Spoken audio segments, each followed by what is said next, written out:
doing it. You supposed to be happy you sitting there with Kid L. Why you mad? The Kid L podcast. What's going on, fellas? What's happening today? You got a Brazzer shirt? Oh, on? dude, yeah, hell yeah. They sponsoring you though? I got this, I don't even know the director's name, but I don't know. I met one of the directors, and I met J-Mac. When I was in Miami, I was at this Exotic Con. I just popped in there. I saw it, Exotic Con? He met Lisa Exotica, Ann, I too. think. Don't let him. The porn star we don't let him. Oh, dude. Yeah, don't let him dial it down. Dude, I fucking. I had to take a picture with her Got because it's just legendary. Yeah. Dude, Lisa Ann's hot as balls, bro. Dude, yeah, she was aggressive too. Like, what do you mean? I was like, yeah, like, can I get a picture? She's like, all right, and then just grabbed me and like put my hand on her cheeks and just like posed or whatever, and then like we did a couple poses or whatever, and yeah. she was super aggressive, have, like, super business like though. But that's why she is who she is. Does she look like she looks like on the internet and shit? She looks like the same. I mean, yeah, I think she definitely looks a little aged, but I think it's because like some of the like videos are older, but she looks good for her age. Some people just don't like. You see them in real life, and you're like, whoa, like that's. Like, Oh yeah, like no, they all looked like I've seen them before, There's a few faces that I've seen, I recognize, and I forgot some of their names, but it's a weird thing. It's super weird. Yeah, good times though. I went with Spencer. Yeah, Shapiro Spencer. Yeah, he's like the Cartier guy. Oh, cool. Yeah, he sells cool. Cartiers, vintage Cartiers and stuff. Super cool dude. Stayed at his fucking penthouse and shit, and we just kicked it. I made beats in there and went to the studio, all that shit. Yeah, bro, I imagine your whole tour experience throughout this whole year has been insane. Like, just leaving the city constantly and fucking... But when we first started, like, doing podcasts, you were, like, just here, kind of, right? It wasn't like you were, like, flying in and out all the fucking time. No, not really. Now it's like you're fucking... This guy's over here, over there. You called me one time. You were a certified trapper at, like, a fucking pool house on, like, the balcony and shit. Oh, yeah. I think that might have been last year. Was that last year? Yeah, that was last year. Yeah. I think that was when I was in Texas. So what's been new? What's been going on this year? What's been, like, the fucking adventures of Danny G? Man, just like, definitely taking like trips. Been going to like New York, BabyTron tour. I've popped out with that. I brought Skid with me to a few of the shows in Ohio. Yeah, we did like 4 or 5 of them. Yeah, I think, yeah. Is this the most you've been traveling this year? Like out of all the fucking time you've been like working so far? Yeah, probably. Yeah, probably. I'd say so. God damn, bro. The tour, yeah. So the BabyTron tour, is that the biggest part of like you actually going from city to city? I mean, yeah, I guess so. I mean, Tron's big, bro. Yeah, Tron's huge. So anytime I'm with Tron on the road, it's always like super lit. Yeah, those shows are lit. But I mean, I've definitely been traveling, like doing my own stuff too, like, and then even when I go on like the tour and stuff, like I always like go and tap in with people. Like, what's been the solo trips like? What are people just calling you to work and shit? Yeah, shit. I linked up. Well, I linked up with Harry Fraud, the producer. I linked up with him. That was on the tour. I was with Sweet Tea, and I took him with me, and we went to Harry Fraud's studio, cooked up some beats, and I locked in with like Christ Dillinger, just like a bunch of like other dudes, like SoundCloud dudes. They hear about you over like just from Tron's music and shit like that, or in like Rio's music and like all the main guys, or like are they like tapped in with you because they just know your style and what you're like bringing? Yeah, for sure. A lot of people are, for sure. But I mean, I don't always ask people like how they know me and shit. Dude, that when we went to RJ's studio like a few weeks ago or like a month ago or some shit. Yeah. This dude, I don't want to like say names or anything like that, but this dude was with you guys. He was like a producer too. I probably shouldn't fucking say this on air, but this dude was fucking geeked out about you, bro. Like, this guy was like so geeked out, it was crazy. I don't think you were seeing it happen when it was happening, but when he got in his Uber car after he left, he was like telling the Uber driver, He's like, bro, I just fucking cooked up with Danny G in the studio, bro. And You don't Joe, get it? I was like, what? Oh wait, was that at the producer camp? Yeah, it was it. No, it was just Didn't we RG have- studio. It was just me. It was just me, you, and that fucking dude from Toronto. Or like Oh Ken. yeah, Yeah, dude. He was like super. that was the dude. Yeah. He was, Oh yeah, Genie. yeah. He was like Yeah. super fucking stoked to be with you, bro. Yeah, he's don't from get it. Canada. He's pretty cool. Dope He's Team actually Friday. fine. You don't get it. Like, and shit, like he's in the Uber. The Uber driver didn't know what the fuck he was talking about. He's like, what? No, yeah. See, like I feel like a lot of the stuff that I'm doing is still very niche. Like, just the stuff that I've like been involved with, like it's still niche. Like even Tron, I feel like is a little niche. Like he's breaking out of that. I'm just saying that like, you know, some people like they're not hip. They don't listen. Like they probably know who Drake is. I'm talking about people that aren't tapped into like rap music and stuff. Or, Well, so like Helluva really stamped his name because not only were his beats fire and he was collabing with like excellent artists, but his stamp was just, you could never forget it. Helluva made this beat was like, it's just so fucking strong. Your producer name's strong too, but I don't think that people know that you've produced many of the songs that you have produced. yeah, probably not. Probably not. Honestly. You know, yeah. But if it was that case, then it's like you just blow up bigger and bigger. You know what I mean? Yeah, I mean, I'm definitely trying to just focus on like just pushing forward, like whatever that is, bro. Like obviously Tron, Shitty Boys, Hip Hop Lab guys, but just trying to break into other sections of the industry. But whatever, I'm just trying to keep this shit going and never give up on that shit. Let's dive into the Tron experience a little bit, man. Talking about the guy fucking is blowing up like beyond this world. It's insane. Yeah. Just dropped a song with Eminem and Tobey and everything like that. You guys been working together. I noticed you dropped the Blue Strip Bandits kind of behind the scenes work that you guys did together and shit like that. But bro, every time we talk on the podcast, we always talk about that kind of beginning phase of you guys working together and then the blow up. And it's like now we can talk about a whole new fucking blow up, and you're a part of that journey. You know what I mean? Yeah, I don't know, dude. He's well, I don't know, bro. He's just like insane, bro. Like it's crazy to see this shit happen, like the Eminem thing. Yeah, Eminem was crazy. Yeah. Did you know about it before it happened? I did. I knew about it. So really, originally, it was sorry. Originally, with the Eminem song, I think it was supposed to be on Cole Bennett's album or something, and then like, I think eventually it was just like Eminem wanted it on his album or something. So Cole just gave it to them or some shit like that. I mean, I didn't know everything. I just knew that they had a song. He's like, yeah, it's gonna come out or whatever. And then he told me that it's gonna be on Eminem's album, and man, I don't know, it's crazy. It was definitely a secret that I kept for sure. Yeah. You know. Yeah, it's like because everybody. I probably told my parents. You know what I'm saying? Like I told my mom, Your mom and dad. You know. Well, because it breaks open the doors for everybody in the camp, obviously, but it also breaks open the doors for like everybody in the community in the industry. Like all the industry guys are like, "Oh shit, Detroit, Michigan is like that spotlight's here now." His style and the music that you guys have been developing, even like the types of beats and everything that you've created for that camp, it's like now all that's going to be explored by people, and people are going to be finding. I think that. so, because the last I checked, and it's probably more now, but the last I checked, he had like 13 million monthly listeners on Spotify, which is a huge jump from where he was at. Like he already was going strong with some millions, like just like off the strength. But this this opportunity, I think, is gonna just get so many people that aren't hip to BabyTron. Like they just know Eminem. You know what I'm saying? Oh, for like, sure. There's a lot of people that are like that. Like you ask them like about rappers, and they're like Eminem, Tupac, or whatever, just like some, or like Kanye or something. Like, but now they're gonna be like, oh, this guy BabyTron. Yeah, bro. And like for you, it's crazy too, because it's like, again, people exploring the sounds and figuring out where the fuck did these beats come from, who's developing this. Because like for me, a producer is half the song, or even more sometimes. Like that beat is really, it's just a part of the song as the rapper is a part of the song.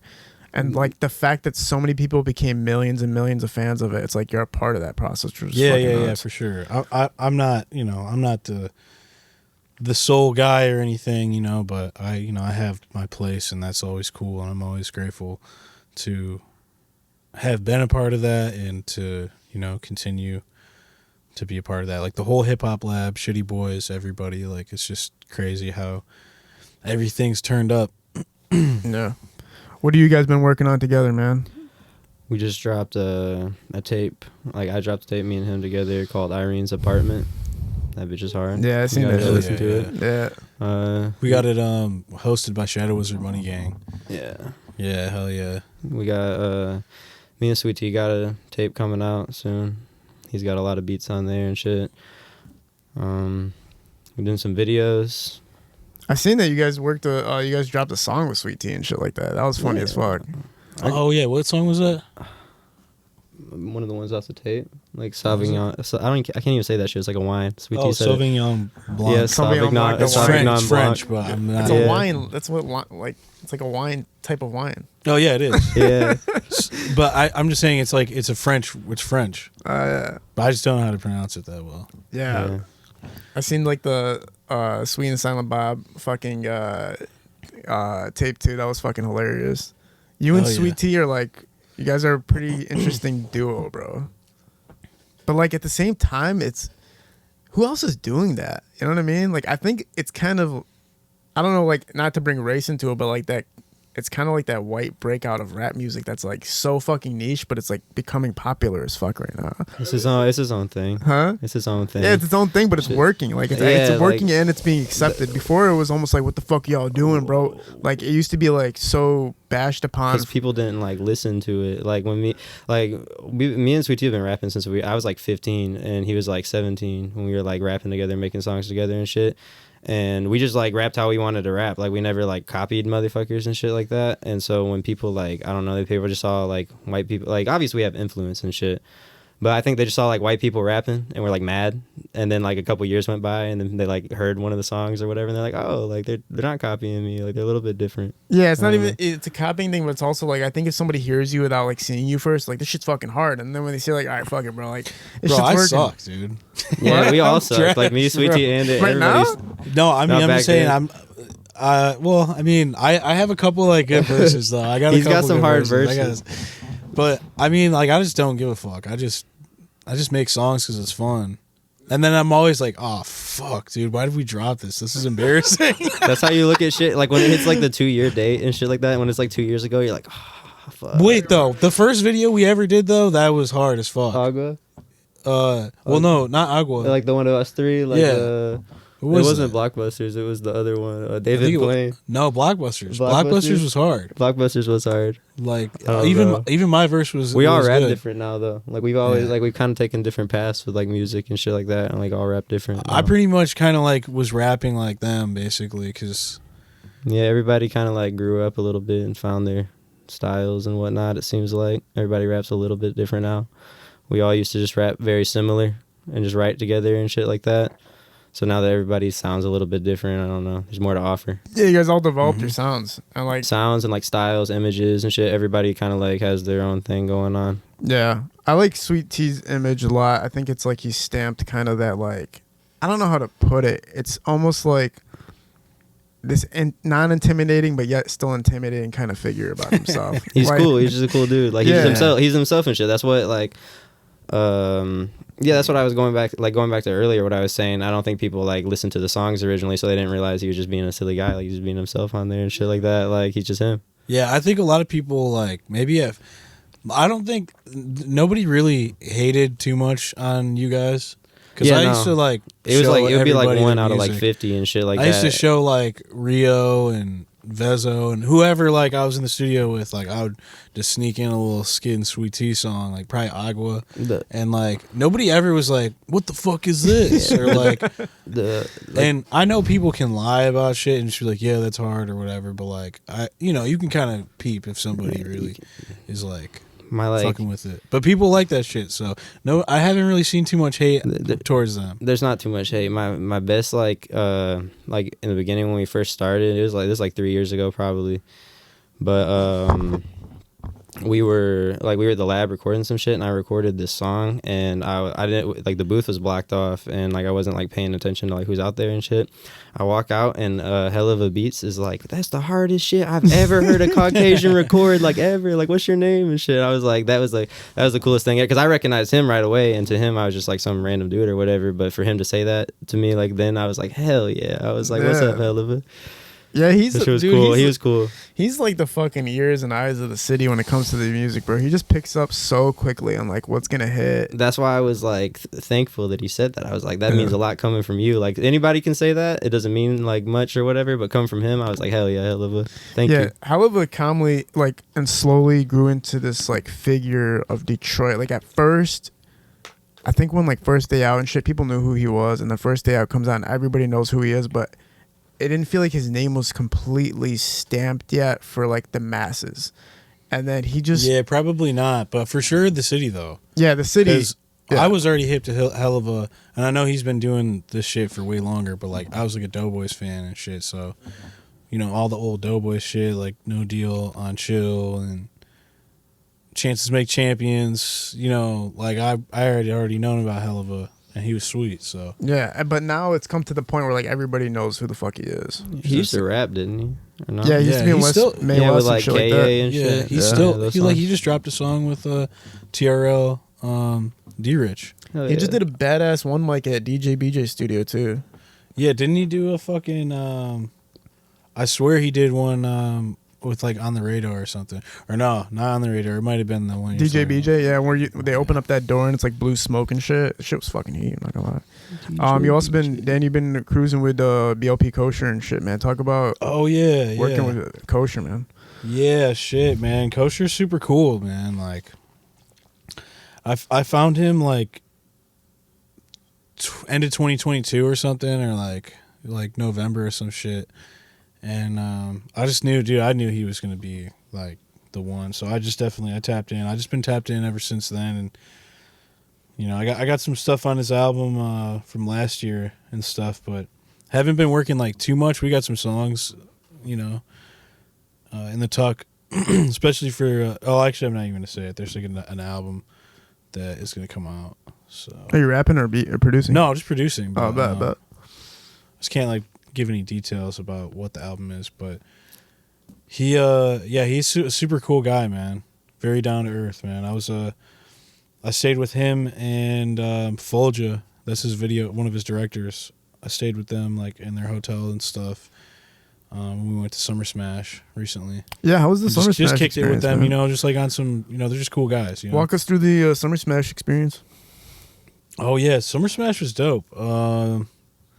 Tron headlined it, not the main stage, but forget what stage it was. But man, everybody's just super hyped to see that, you know, and that was cool. Like I got to meet like Joey, which who I was talking to like for a while. I just never met him in person, and I met Luca, that's like one of the Shadow Wizard guys.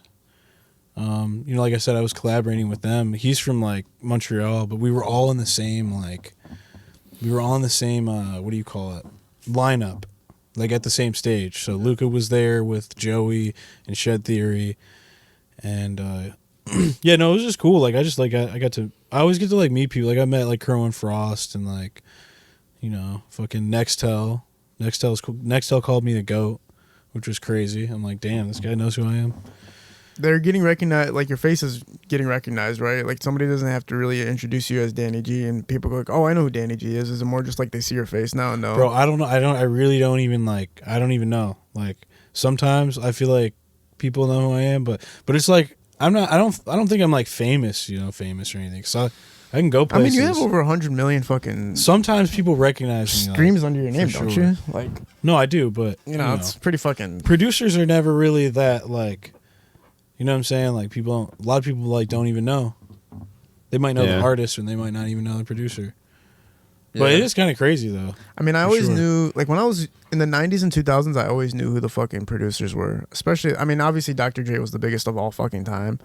But it's like you knew who the fuck was making Eminem's beats. It changed. Like when I was growing up, like when I don't know, like Zaytoven and shit, like when all that was like all like the mixtape music, like Gucci Mane and like all them shit. I feel like that's when producers really started like getting their own name and shit, because then people were like, oh, I want to go work with Zaytoven or whatever, and then do the tape with them and stuff. That's what at least what I picked up from it. Like, yeah, I feel like that 2010s era for sure. people like, really started. I know like, it was before that, but I know it was before like the 2010s. No, yeah, like that, even like 2000, the 2000s. Yeah. It's definitely like I a don't know, bigger yeah, like, thing. and then the Future album that I'm thinking of too, like that came out in like 2007 or something like that, like Streets Calling. I think it came out in like 2007. So like that was still, I think Zaytoven was on that album. I don't Like know, right but- now, there's some producers that have a magnificent reach, but their face isn't recognized totally. Like, obviously, I have high respects for Energy, but I don't think if Energy was like, I don't think he's like gonna shut down a mall because he doesn't really post his face or like he didn't brand his face like that. You know what I'm saying? Yeah, he's interesting though. You know, he's just like he's just working so hard, and his beats are just very unique. Like he created a sound, and I feel like it might be good for him to do that, but like I don't think he necessarily needs to. Oh, for sure. No, I'm not saying you need to, but I'm saying that's like the recognizability of producers and like the fall off of it a little bit because a lot of producers, it's like some of them don't even care to be like the forefront or like to show who the fuck they are. Yeah, I think that's how he is too. I Yeah. think that he doesn't really care, and I don't know. I definitely didn't care, but I just felt like it'd just be good for me to, not even like about like just being seen or whatever, but I was like, I just need to get in the rooms and like just tap in with people. So I think that shit just kind of would happen naturally, and I kind of forced myself to like put myself out there on social media or whatever, because I definitely did not want to do that. I just seen Primo doing it. I just saw Primo, and I kind of was like, that's what I got to do. Yeah. Primo was taking off. Primo Beats he was changing his hair color every week. Everybody recognized him. He was doing crazy haircuts. He was dropping fire ass beats, but he really stamped his name. He had like a whole logo designed with his face on it. Like he was really pushing that. Like I want you to know who I am, and it was, and everybody did know who he was, which is crazy. Like everybody knew. Yeah, who a lot Primo of people that like just aren't even like just people I'd be surprised to know who Primo was would know. Like somebody actually the other day, like some girl was at RJ's studio, and I don't even know her. I don't know if I met her before. I felt rude because she's like, "You still hang out with Primo?" And then I'm just like, I was like, "Huh? Like, who are you? Like, how do you know this?" Like, You guys, you know, people know who Primo is, man. Yeah. The Case Dismissed tape, you had a part in that too, right? Mm-hmm. Talk about watching it top the fucking charts, bro. Case dismissed. The Tron tape. Yeah. Bro, yeah, I don't know. He just anything. I feel like everything he does is just. Well, I mean, for yourself at least, like how you felt about seeing your fucking shit. I mean, I know you've done it before, but like to see it again, like, again, it's Yeah, like, dude, it feels good, man. I feel lucky, man. I feel grateful to like continue to be a part of that. Like Tron's always managed to, you know, as big as he's gotten. Because here's the other thing too, like he doesn't have to work with all the same people. You know, a lot of people want to work with them, and there's only so many slots on an album or whatever. And you know, I'm trying to think in his head. You know, he's getting to work with like all the guys he's ever wanted to work with, producer wise. So it just always feels good to be like a part of that still. And yeah, be on a project with all those producers too. Like that shit's cool. yeah. And they said Rio's coming home soon too, and it's like you've had a lot to do with helping develop that sound too. So it's like, Yeah. you know, if you dominate all ends of the scene, which it's not like it's an intentional thing for you, it's just because you're able to develop these great sounds that everybody wants. It's like eventually you're gonna become like a forefront go-to producer in Michigan always, right? Yeah. I guess. Yeah. I definitely want to stick around. I want to keep making music and develop artists and just work with big artists, whatever. You know, I don't just work with big artists. Like I've been dropping some tapes with like smaller artists too recently. Really? Yeah, I dropped a tape with this dude Shaka Hustle Man. He's pretty unique. I seen him on Tommy G, and I just hit him up. You know, he knew I was too because he's like a fan of the Detroit sound. Are you at the point where like you can kind of like chill now, or like be selective with your artist, or are you at? I'm sure you don't have to take whatever booking is thrown your way, right? Like for a session or anything like that, or like to. Oh yeah, produce? yeah. But I also, yeah, you know, I feel like I haven't made it, so I still have to like push. Like I can't just get lazy or whatever. But I definitely don't just like do everything. I can't because you only have so much time in the day, so and energy. So you can't just give your energy to everybody. Yeah, you got to start being like selective and shit, right? Yeah. And part of that is like, of course, I look at somebody's potential, and then like how they're doing and stuff, and also just like how I vibe with that person. Like I don't want to just make music with people because they have X amount of streams.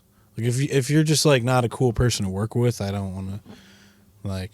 And I've been in those situations too, and I'm not gonna name names, but there's certain people that have all the clout and everything, but I'm just like, this guy's a fucking douchebag, and I don't care to work with them because there's 1,000 artists, man. There's 1,000 dope ass artists, more than that. Bro, if you really believe in yourself and you know like you're gonna be consistent and competent and responsible, you never have to worry about how big somebody is to work with, unless they're like literally like on the mainstream level sometimes, where it's like, okay, I'll go through a month of bullshit with this because it's going to be worth it.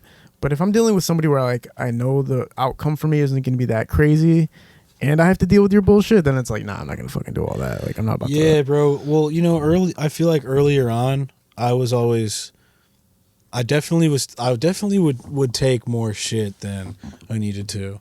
Probably partly because I didn't understand like how everything worked, so probably didn't even realize. But just you know, just people kind of just they expect you to do a lot, you know, because they can. Because they're like, well, I can just call this guy like fuck you. But I was like cool with that. I was like, but all that stuff kind of taught me patience, like engineering, like taking sessions, being with a bunch of strangers.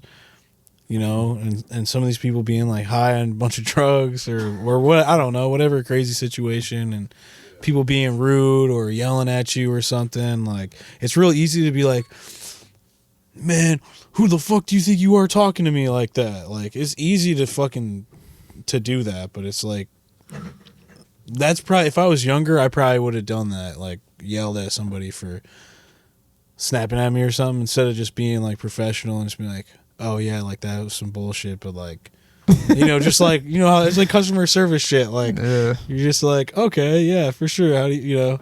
In the beginning, you got to eat a lot of fucking dirt for sure. Definitely, I definitely did, and I don't put up with it like I did for sure. I definitely don't. Yeah, I mean, plus people aren't trying to cross that line with you anymore. Like that is like the thing that's unfortunate with like society and life and stuff, is like the more you accomplish and achieve, the less shit people are going to give you in the first place. You, dude. Yeah, they're like all over your sack after that. They're like, oh yeah, bro.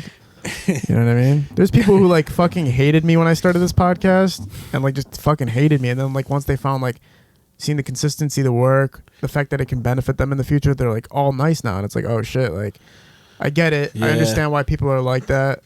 But I don't know, man. Everybody I met that was at zero were the coolest people I ever met. So it's like, I love to meet the people at zero. Haters. Yeah? You used to have some like crazy haters and shit. I used to watch your lives like way back in the day. I found you from like Choppa Lee, like when I was like a kid, and like it was like, and I used to watch your like lives and stuff. You had some crazy haters. No, I still do. I had this guy that made a whole page dedicated to trying to kill me. His name's like Luciano. Bro, that's fucked up. Yeah, he literally every day he's like, I'm posting every day until Kid L dies. I'm like, what's happening? Like, this is a little bit too fucking nuts. That's wild.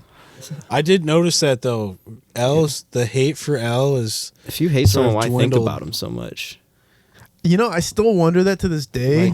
Like if I blocked Kid L today, like I'd never see Kid L until someone else shows me Kid L, and then I'll just be like, I hate Kid L. Don't show me. You know what I mean? Like, why do you hate? Like, why do you take so much time to hate somebody and like tell everybody you hate somebody and like waste your day hating somebody? I think deep down, because I've had moments of like where I think everybody's a liar when they don't admit that there's moments where they get jealous or angry or like envious of somebody else for even a split second. Yeah, you can cool yourself off right after, like, yo, stop that shit. Like, I don't want to be jealous of anybody or whatever. Mm-hmm. But I think what happens is sometimes people see that you've accomplished something that in their mind they feel like they could have done, or that they wish they did, or that they could be doing it better, or that you're not doing it the right way. And so they just get so fucking upset with that shit.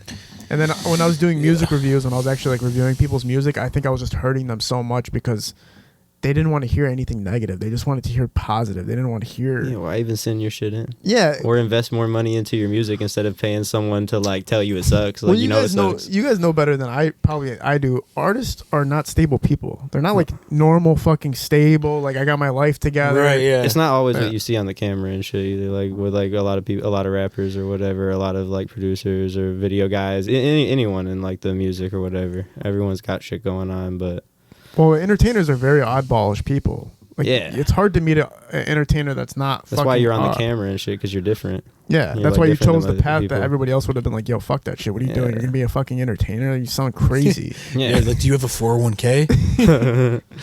What about your retirement? Yeah. Yeah, fuck that. There's like this meme that goes around where it's like this girl talking to her parents, and she's like, he's a producer, Dad." Dad's like, it sucks, man, because it's like when you're in entertainment, it does kind of feel like, man, am I a fucking loser right now? Like, am I one of those guys that just fucking doesn't realize he sucks ass at life, or like?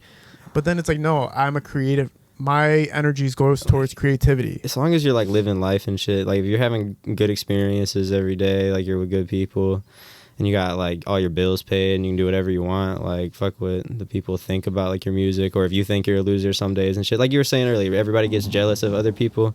Everybody feels like they're a loser like for 10 minutes out of the day, like once a year or whatever, even if you're like the most confident person in the world. So I don't know. You just can't think about that kind of stuff. Like when you're first starting or whatever, making music is a big jump though, because then you're like, is like one, like if you got 20, 40 music videos, like what's the difference of dropping another music video and shit? You're already the rapper dude and stuff. But like when you drop your first video and like you're like the rapper dude now, it's different. And your friends and family seeing you become the rapper It was, dude. it was like I rapped at school and shit when I was a kid. Like people I went to school with like knew my music and stuff, or like just the people around me. And then I went to like an alternative school, so there was like 150 kids. So then like at that school, like everybody like knew my music and stuff. That at least the people I saw. And so I was already like used to that, but then when it was like outside of that, like, and I like stopped going to school and shit, and then I was like just by me by myself, and it was like me and the internet. Like it was like different. Like it wasn't like you see these people anymore. It's like random people finding you, and then like it feels good. It feels good like random people liking your music and stuff though, because if you're like my friend or like or whatever, like you might not be telling me the truth, or you might just be like, oh yeah, like gang bought me dinner, like I'm about to just like fuck yeah, like we're rappers and shit, we're lit, we're the club, like the stuff like that. Like, but my friends aren't like that. But I'm saying for anybody, like they might be like that. But like when you have like a random fan base and stuff, people that will like pre-order your album, or like me and Sweet Tea had like some dude drive like 3.5 hours to come to one of our shows and shit like that. Like, Are you talking about the Grand Rapids show? No, it was in Ohio. Oh, he lives in Ohio Detroit, show. and he drove all the way down to like Columbus and shit to like come see our show. And I'm like, dude, we're performing in Detroit. He's like, I'm coming to that one too. Like, we got people like that. Like the front, like in Ohio, we met like a lot of new people. Like we made a lot of fans and stuff. Like people like little kids were taking pictures of us with their moms and stuff, and like groups of kids were taking pictures of us, and then just like all types of people were taking pictures of us, asking for autographs. We made a lot of like fans there, but when we performed in Detroit, it seemed like the whole like front row like knew like the words to our songs and shit, and that felt really cool. Yeah. It felt like they were like singing our song with us and stuff. That felt really cool. Oh, that's Yeah, legendary. dude, that's fucking awesome. sweet. Yeah, there's like thousands of people there and shit. I you want know? That's you fucking to sick, man. talk about that, bro, because that shit was. Oh yeah, Oh, play your mic. Are we good? A little bit more. Oh, you can just edit all that part. No, It's not gonna fuck anything up. But yeah, it's just for when like- you're talking right now. yeah. Oh, Yeah. is it good? We good? Yeah. Oh, okay. Yeah. Tilt it up maybe just a little bit. It's Yeah. like, Yeah. but, But yeah, run us through the experience of Like having all these performing, people like, fucking fuck with you. There's Yeah. it's the it's BabyTron cool. tour. I got too. like how Wait, are you he talking about St. opened up- Andrews Hall? You're talking about the St. Andrews show? Well, that one. we performed but at it was like Columbus, the Fillmore, Cleveland. Columbus. I performed The at Fillmore? Columbus, Cleveland, the Grand Rapids, and the Fillmore. I think Yeah. Grand Rapids was like, what was that place called? It had like an odd name. That one. It was like the something or whatever. I Intersection? don't remember. Yeah, the intersection. It was like that place. I think so. It was cool. Grand Rapids was cool. There was a lot of people who knew us already out there too, because we're like me and Sweet Tea are kind of like all around everywhere, like Detroit area and stuff. So like I know a lot of people like outside of music and shit that like will like you make music and stuff, and then it kind of like all ties like over time it kind of like tied together. But like he was saying with the niche stuff, like we have like a very like niche fan base. So like our like fans like are like real fans. Like they really really fuck with us and like know every word to all of our songs, like know all of our songs.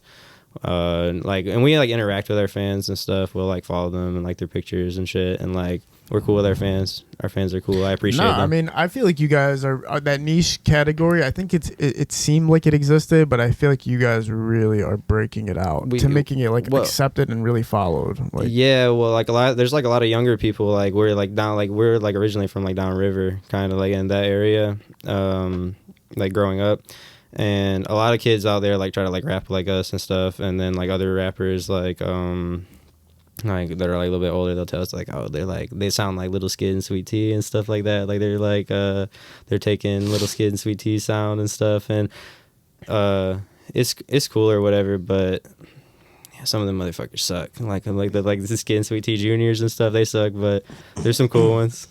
We sucked too when we started, so like maybe they're just copying us, and they'll find their own thing though. Like it's like you get influence and then you find your own shit. well, yeah. At the end of the day, it's still that you guys are breaking out this whole niche market to give people the chance of feeling accepted for doing it. Because I mean, we can't. There's no. The elephant in the room is that white rappers always have this kind of like, unless you're super fucking incredible, like lyricist or whatever, nobody's gonna ever fuck with you and all that. But you guys are breaking out into like where you guys are good lyricists, but you guys are also like trying to make fun, funny, interesting music. We stopped like caring. Like we never like cared about like the people who didn't like it. At least I didn't. I've never cared about like I'm kind of that person anyways. Like if you don't like me, I'm like, oh, whatever. Like what can I do? Like I was saying about the hating stuff. What can I do about it? Like besides like sit there and be mad all day and shit. Yeah. So like, but that's the whole thing. That's why it's so cool. It's like the niche is finally getting accepted. It's its own breakout into hip hop culture, into the rap community, where it's like it has its own identity now, and it's being very accepted, which is fucking sweet. A lot like of everybody deserves to make whatever fucking type of music they want, bro. At the end of the day, like, it's definitely a little bit different. Like it's way more accepted than it was before. Even when we started, like when we like started getting a little bit of a name a couple years ago, like it was way different. That was part of why I was like, you guys were telling me to rap. Like the whole time I was like hanging out with Shitty Boys or anybody, I was like, nah. I was like deathly afraid to try to rap. I was like, who gives a fuck? If it sucks, it sucks. Like if it doesn't, it does. If they hate it, they hate it. They love it, they love it. Like what can you do about it? I just was like, oh man, I don't want to like put myself out there like that. I'm trying to be a producer and whatever, and I just thought I'd have to be like cool or something to be doing that, and like I'm not that cool, so it just doesn't matter. Now I look at it that way. Like you're a cool dude. I mean, I'm a cool dude. I'm just saying, like, I'm not like fucking like designer and just like the fucking like you know what I'm saying? Like I don't got a bunch of designer and like just look fucking cool or some shit. well, there's some artists that have to maintain a certain image in order for their fans to accept them, and they have to never like go. Yeah, like my image is just like you. It's just me. So. Yeah. But there's people who obviously create characters, right? Like you create this character and you take it into the world, and it's like, okay, I have to showcase this because this works. We all know rappers and that people golf cart gang dude. Yeah, I saw that guy's so fucking funny. Bro, yeah, we saw him. What was he doing? I saw a video from the other day. We saw him at Summer Smash, and he had the same fucking red jumpsuit. Yeah, dude, he has a jumpsuit on with a Gucci belt, bro. My boy saw him at the same shit. My boy saw him at like the King Carson concert, like just in the crowd, like fucking with people, same fit and everything. Like I've seen him like I think like a party or some shit, same fit. Oh, he's been everything. to like the Tron shows and stuff. Yeah, he's been like everywhere. Like you see him everywhere. I don't even know where he's from, but he's everywhere. I mean, he's technically a celebrity, bro. Technically. He doesn't act like a celebrity. Like a real life cartoon character. Like when he's at the place and shit. Like it's not like, oh, little drop top golf carts here, like make way or whatever. Like he's just there. Like that shit's cool as fuck. That shit's cool. That's just funny. He's always on fucking Instagram. Like, dude, that's like people McLovin, repost dude. his ass all day. I saw McLovin at Electric Forest in 2017, and I said what up. I like shook his hand and shit, but he was just there, fucking, in like just in the general in the GA. Like he was just out there, like just Big watching the show. But that's how, dude. Once you see for sure. Like, I don't know how often you go to shows. And dude, somebody had like a totem where it was like the ID, like the McLovin ID and shit, and that was just like fun. That was funny to see. Like once you start going to shows, Danny, like I'm sure you do go to shows, but like if you go to shows that are like relevant to like the same scene you're in, and you're in the audience, people are gonna walk up to you and be like, "What the fuck are you doing here?" Like that shit happens to me all the time. Like, what the fuck are you doing? Like why are you just standing right there? You're supposed to be on stage or backstage, and it's like, nah, man, we're just fucking cooling, I went to bro. a hardcore, like it was like a little hardcore festival. So it's like it's like this like metal shit, like hardcore, and dude, that shit was crazy. Like a couple people like knew who I was there. Actually, one of the hardcore bands, like the fucking lead singer like knew who I was and shit. Legendary. It was just kind of crazy. I'm like the fucking crossover, but because that's totally different, bro. Hardcore and rap music. You don't know what they're listening to at the But no, crib, they like Rio and Tron and Crispy Life and Vezo and Peasy, whatever. You just Everybody likes all name types of any music. of these guys. Like Bro, everybody. I go to raves a lot and stuff like that, and I'm like into all that kind of stuff. And people will see me there, and they're like, "What?" Because I like dress exactly the same everywhere I go and stuff too. So like, I just kind of like I'm like rapper dude at the rave or whatever, and it'll be like people will see who would like know my music or whatever will like see me there and be like, "What the fuck are you doing here?" I'm like, "You don't even listen to my music because I be talking about this and stuff," and like you don't even listen. They're like, "You?" And I'm like, "Me." I'm like, "I'm here." Yeah, when you kind of get like sectored off, like once you're in hip hop or rap or anything like that, They it's like, they think you have to be there. That's what you are. It's like, nah, man, we listen to fucking Yeah. reggae and shit. Like we listen to all types of shit. Yeah, we Everybody listen no, listens to that shit's fun though. Going and like doing shit like that. Just going to like a like just like like going to like a Festivals are fucking lit, festival raves are somewhere lit. and just experiencing it because I feel like I've been so focused on like the other side of it that I like forgot about that. The thing that like made you fall in love with it, it's like that part faded a Yeah, little because bit. I used to go to shows, dude. I used to go to hella shows at like DTE and fucking St. Andrews, Shelter. Like I've been to so many shows. I've never been to like any rap shows. Like I don't think I've been like in the audience to, like any rap shows. Rap, I think I've 'Cause been it's to like the weekend, but I had to go because it was my ex-girlfriend and she like was dying to go. But rap, I don't know what it is about rap concerts, but I was like, It dude, I'd just rather doesn't just seem like listen. the Oh, I place. seen Eminem live. I seen Eminem at Tiger Stadium or whatever the fuck that place is called, Tiger Stadium. But I seen him, dude. It was kind of weird though because it was like the stadium. It was like we were on the other side of it, Mm-hmm. and then he was on the complete other side of the stadium with Rihanna. No, It was wait, the weirdest fucking. Were thing. you watching it from like? You're sitting in the stands, but he was on the other side, like you're directly across all the way on the other side of the stands. Like he wasn't like on the field type shit. It was kind of weird.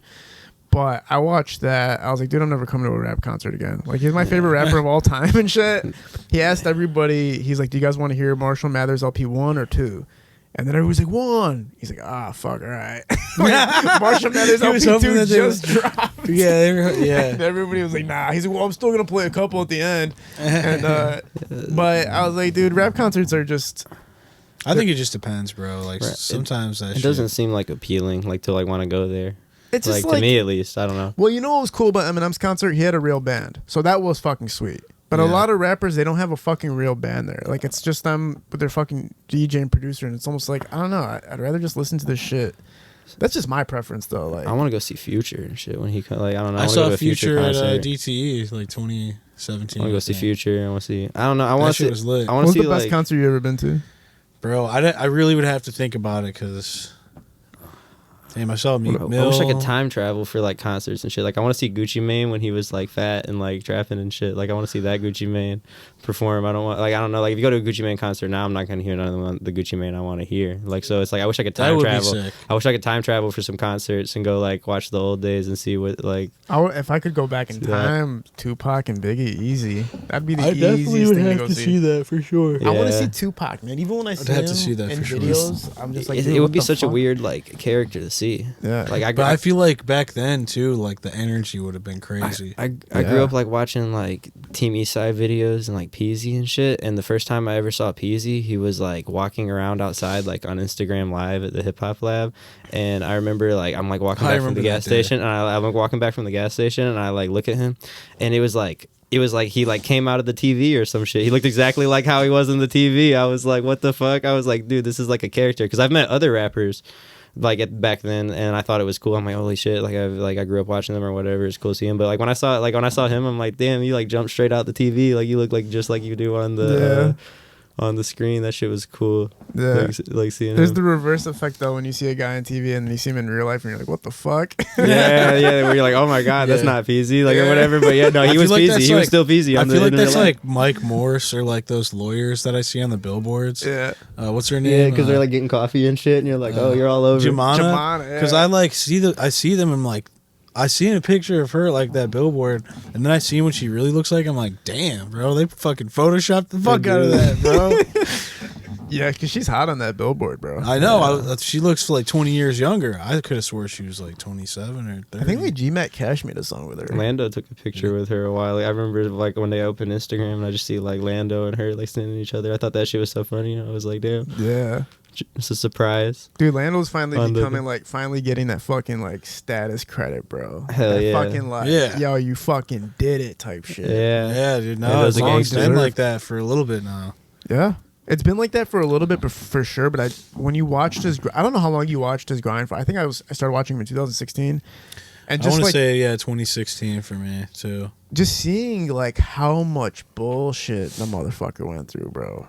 Just how much fucking bullshit. Not that anybody just specifically did anything, but all the bullshit. Like, you know what I'm talking Yeah, about? no, I Yeah. know. Like all those all that events and dumb things that happen. all that shit. Like just all the everything. things that would have made like some people quit or like fall off. He like Prevailed. prevailed, bro. Yeah. And some of those He things are came like up. some of those things are traumatic things. Traumatic, yo. So it's like, you know, he was able to just continue to do that shit. He had traumatic. That's one thing about experience and- Lando. I gotta say is like, he really like knows he won. Well, obviously he's in this shit, you know, at the top right now. But when it was still like he was grinding for it, like he just knew this is the fucking path. Even when everything wasn't figured out, even when Tron wasn't a Believes in certified fucking star yet. I mean, obviously, you know, we saw it.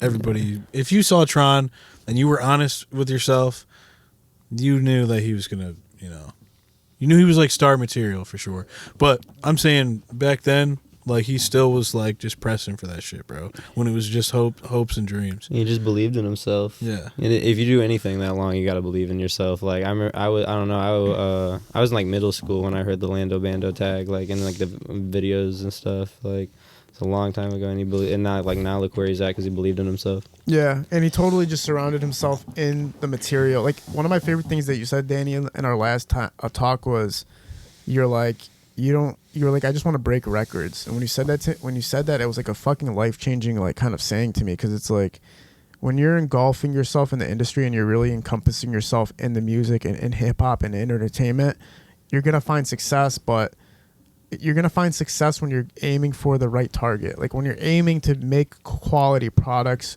or be a part of a quality camp or build a quality studio or a quality label, it's like everything just starts really working and everything does break. You break artists, you break records, you become a figure in hip hop and in the community itself. And that's what he did. He really engulfed himself in the community so much that eventually success just came. Yeah, for real. You know, that competence. But I really wish I could be like, I could hold the line like you hold the line. No, for sure. You gotta be.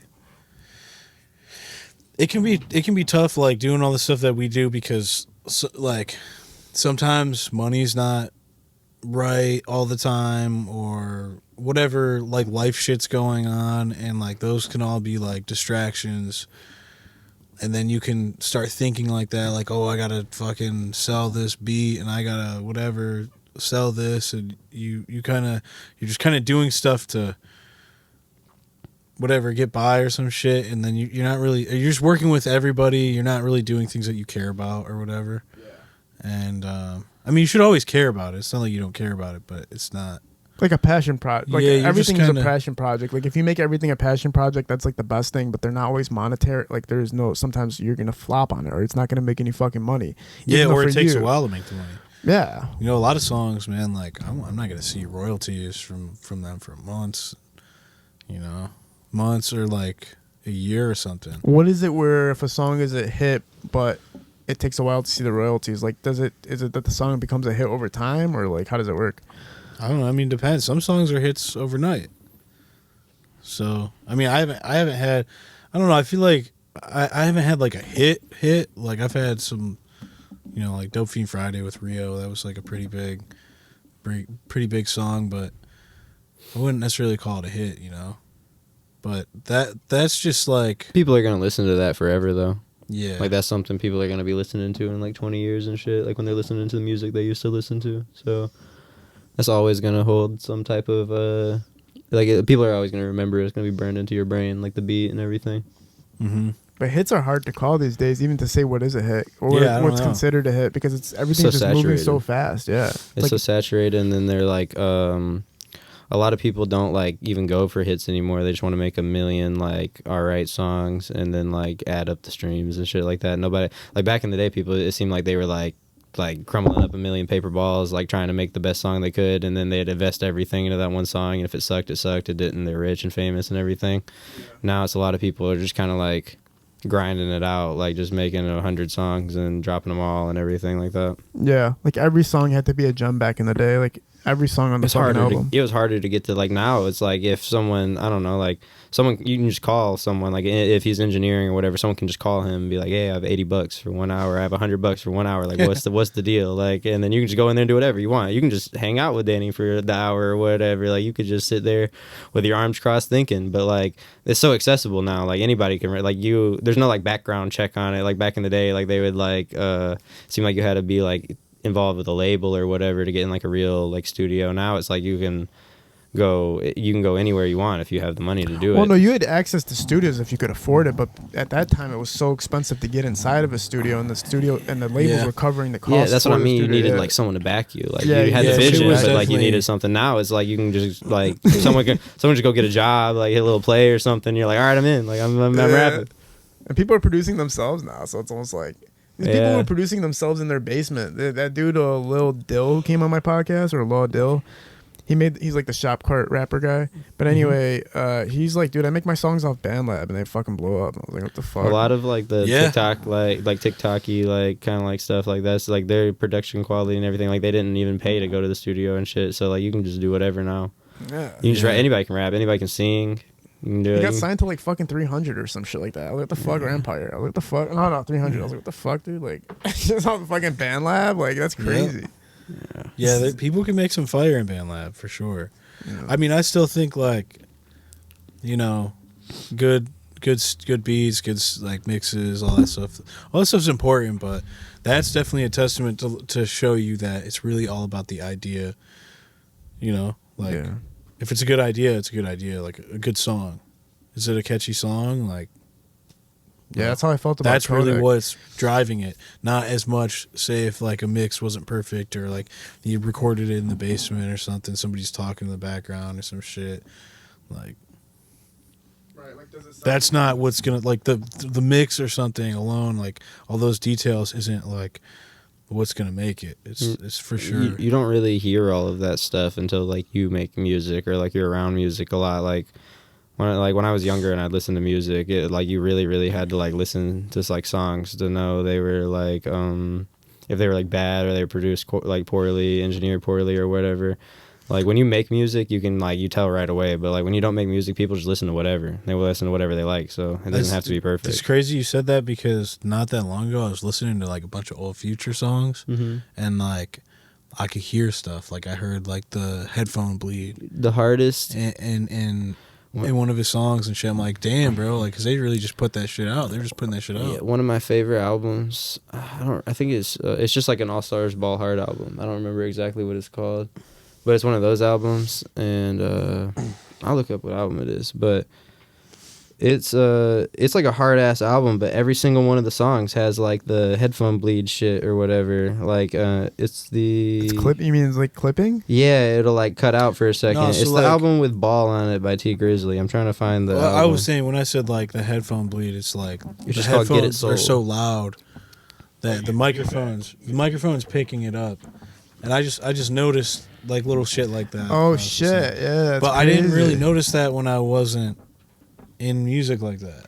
So the headphones are so fucking loud that the microphones are picking it Yeah, up. I mean that happens all the time. People will tell if I'm like recording somebody, they'll be, turn my headphones up, and I'm like, it's gonna fucking bleed. So- But I'm at a point where I'm like, I don't give a fuck. Like if that's what you want, that's what you're gonna get. Some people don't care at all. I'll They tell record. you if you absolutely want me to turn it up though. Like Well, when I used to, that's just what's gonna happen. And have you been to that's like whatever. RJ's house, like his living room recording area? Oh yeah, we've recorded a bunch of people in his living room, Like he has it where it's like, bro. It sounds bad. Bro. It's just out. it sounds bad. It's just out. bro. You got the speaker next to the mic and shit. yeah. That was- I asked him. I was like, RJ, doesn't the speakers bleed into the microphone? He's like, yeah, but it makes it sound better. And I was like, how? He's like, basically because the sounds are amplifying the mic and he's like, once you layer it over it's like it masks, like the beat is gonna mask it, but it's also gonna like add a little bit of vibrance to it because of that. And I was like, I don't know if that's like how that works, man. It might sound better to him. It is because RJ. I don't know, distorted. RJ. I love you, man, but I don't know. I like some of the music I grew up listening to too was like really poorly mixed, but I liked it a lot. Like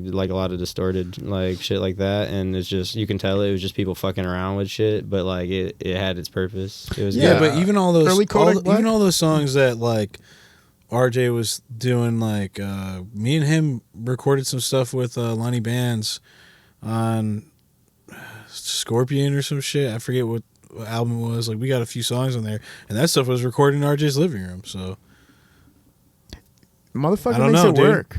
no, it's cool. I mean, I don't know, dude. I recorded 6-Star Wanted Level. I've recorded a bunch of shit with Tron, Shitty Boys in my old house in Ipsy. I had a wooden floor. Like the shit wasn't that great, but I had like a Chaotica eyeball, and like that shit came out good. So whatever. Is there anything you guys want to talk about before we sign off? Shit. I got this album I'm working on with Harry Fraud and YSR Grams. I'm actually about to go to the studio to work with Grams. Right now? Work on that, yeah. Tonight. Dope. Yeah. So that's gonna be sick. And then Skid. Yeah, Me and him are gonna work on another project coming soon, and then him and Sweet Tea. we got one coming out, and then just the one I just dropped, Irene's Apartment. Gotta go listen to you it. gotta listen to Irene's Apartment. Danny, one thing just for the people that do fuck with you heavy, man. What's the best experience you had this year, 2024, man? Best experience 2024. Man, I guess traveling, bro. Traveling and meeting new people. It's gay, man. All right. I know. We're at Parallel Sound Studio. Have a visual cities production.